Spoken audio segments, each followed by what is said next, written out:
dans un coin reculé de la forêt des Grivodes, un lieu où les arbres murmurent et les oiseaux chantent des airs oubliés, vivait Jérémie, un artichaut qui avait un cœur grand comme un gosse de soleil. Jérémie n'était pas un artichaut ordinaire. Il adorait se prélasser dans les rayons du soleil, se sentir grandir et étirer ses feuilles dans la chaleur. Tous les matins, il se levait en souriant, prêt à accueillir la journée avec une énergie débordante. Son rêve secret, devenir l'artichaut le plus lumineux et joyeux de toute la forêt. Pas loin de là, Rémi, le rosier enchaîné, vivait dans une sorte de contrainte étrange. Ses branches étaient attachées à un rocher mystérieux.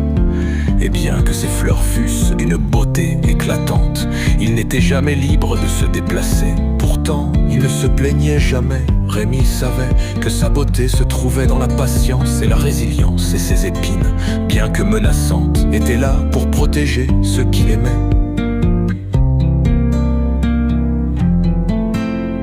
Un jour, alors que Jérémie se reposait sous son arbre préféré, il croisa Nicolas, l'homme heureux, qui avait une préférence étrange. Il adorait manger des écureuils, pas pour leur viande, non, mais pour leur compagnie.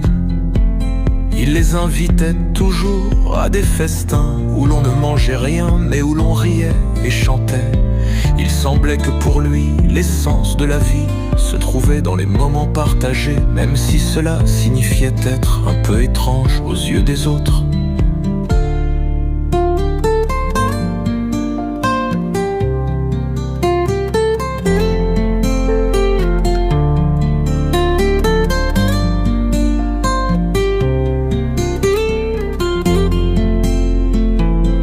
C'est alors qu'il rencontra Gaëtan, un personnage singulier qui avait une tête étrange.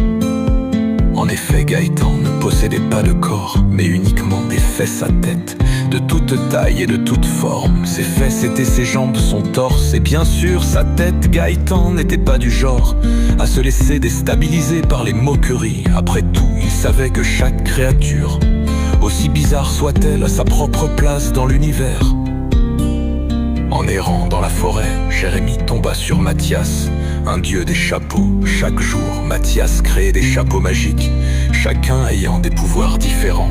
Un chapeau qui permettait de parler aux arbres, un autre qui rendait invisible, un autre encore qui vous transportait dans des rêves merveilleux.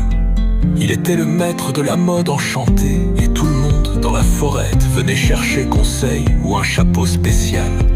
Un jour, Jérémie se retrouva devant un lave-vaisselle magique, un objet étrange trouvé au fond d'une grotte cachée. Ce lave-vaisselle avait le pouvoir de nettoyer non seulement la vaisselle, mais aussi de purifier l'âme des personnes qui y mettaient leurs mains.